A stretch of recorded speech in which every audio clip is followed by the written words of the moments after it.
नमस्कार प्यारे बच्चों। पिछली क्लास में हम ईथर का सामान्य सूत्र, उसका नामकरण और उसको बनाने की विधियों के बारे में चर्चा कर चुके हैं। आज हम बात करेंगे ईथर के भौतिक गुणों के बारे में और इसके रासायनिक गुणों के बारे में। ईथर में जो COC क्रियात्मक समूह के कारण ध्रुवणता आ जाती है, जिससे इनके क्वथनांक समान अणुभार वाले हाइड्रोकार्बन की अपेक्षा कुछ अधिक होते हैं, लेकिन संगत एल्कोहलों की तुलना में बहुत कम होते हैं। इसका कारण एल्कोहलों में हाइड्रोजन बंध का पाया जाना है। दूसरी तरफ ईथर की जल में विलेयता एल्कोहल के लगभग समान होती है, क्योंकि इनमें जल के साथ अंतराणुक हाइड्रोजन बंध पाया जाता है। जैसे हम बात करें डाई एथिल या डाई अल्किल ईथर की, तो ये डाई अल्किल ईथर के साथ इस प्रकार से हाइड्रोजन बंध बना लेता है, जिसके कारण ये जल में विलय हो जाता है। और इसके जो बॉइलिंग पॉइंट और मेल्टिंग पॉइंट होते हैं वो सिंपल जो इसके समान अणुभार वाले हाइड्रोकार्बन हैं उनसे ज़्यादा होते हैं। विभिन्न ईथर के हम क्वथनांक और सारणी में देख सकते हैं।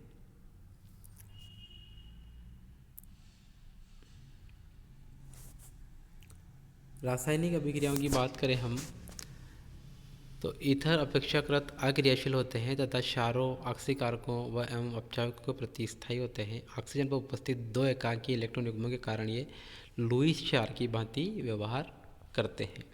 हम जानते हैं कि जो इलेक्ट्रॉन पेयर देता है वो लुईस क्षार होता है और जो एक्सेप्ट करता है वो लुईस अम्ल होता है।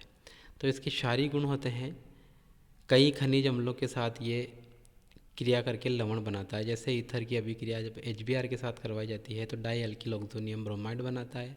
H2SO4 के साथ करवाने पर di alkyl oxonium hydrogen sulphate बनाता है। इसी प्रकार BF3 और RMJ के साथ भी ये विभिन्न प्रकार के लवण बना लेता है। जल अपघटन करने पर जब तनु सल्फ्यूरिक अम्ल के साथ उच्च दाब पर इसका जल अपघटन करवाया जाता है तो ये एल्कोहल में टूट जाता है। हेलो अम्लों के साथ क्रिया करवाने पर ये टूट जाता है एल्कोहल और एल्किल हैलाइड में। HI के साथ क्रिया कराने पर ये 2 मोल एल्किल आयोडाइड में टूटता है। HBr के साथ करवाने पर भी 2 मोल एल्किल ब्रोमाइड में टूट जाता है। और जब एनिसोल की रिएक्शन HI के साथ करवाते हैं तो फिनॉल प्लस मेथिल आयोडाइड में ये टूट जाता है। और हेलोजन अम्लों की जो क्रियाशीलता का क्रम है ईथर के प्रति वो HI, HBr और HCl होता है। यानी कि सबसे ज़्यादा जो क्रियाशील है ईथर के साथ वो हाइड्रोजन आयोडाइड होता है, फिर hydrogen bromide, then hydrogen chloride. Mechanism SN1 और SN2 दोनों प्रकार से हो सकती है। डिपेंड करता है कि ईथर कौन सा काम में लिया जा रहा है, उसके साथ जुड़े हुए एल्किल ग्रुप कौन से हैं। ईथर के साथ जो HI की रिएक्शन है उसके द्वारा मेथोक्सी समूह की गणना की जाती है, जिसे हम जिसेल विधि कहते हैं। इस विधि में मेथोक्सी समूह की संख्या ज्ञात कर सकते हैं। इस विधि में ईथर की HI के साथ क्रिया करवाई जाती है।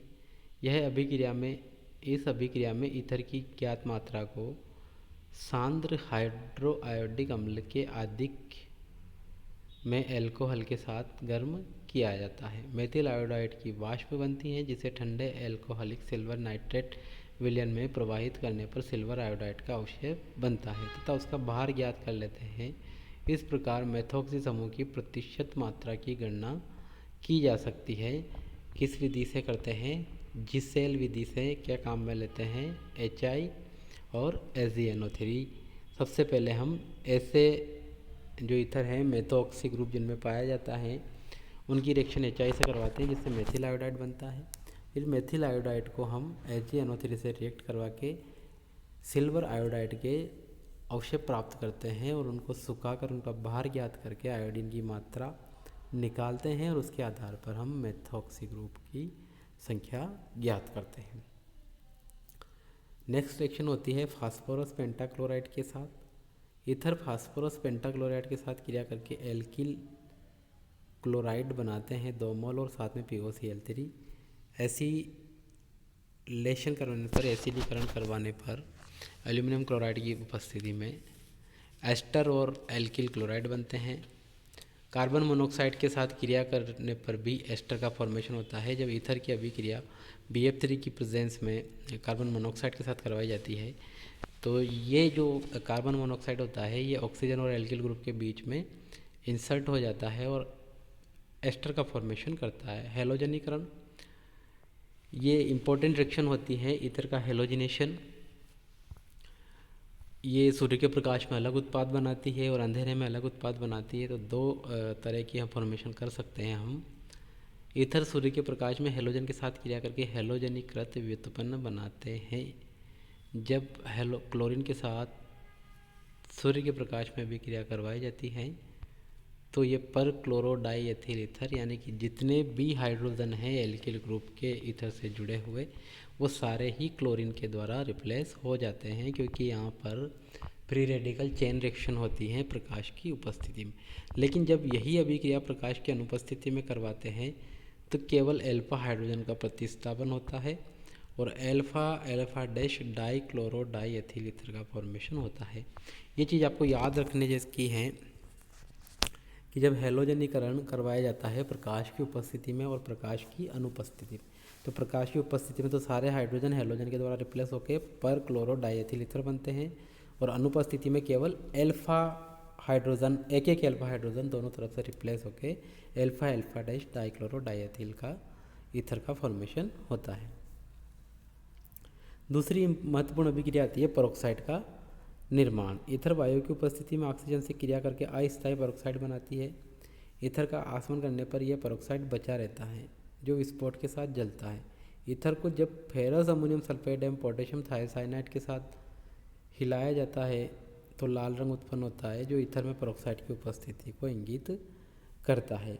अब ईथर जो है उसमें पेरोक्साइड बना कि नहीं बना उसका टेस्ट कैसे करेंगे हम, इसमें क्या मिलाएंगे फेरस अमोनियम सल्फेट एवं पोटेशियम थायोसाइनाइड। तो कौन सा कलर आएगा हमारे पास, लाल रंग आएगा, जो ये बताता है कि इसमें पेरोक्साइड प्रेजेंट है।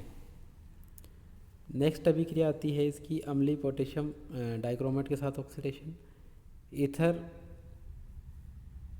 पोटेशियम डाइक्रोमेट की उपस्थिति में ऑक्सीडाइज होकर एल्डिहाइड बनाता है और एल्डिहाइड आके ऑक्सीकृत होकर एसिड का फॉर्मेशन करता है।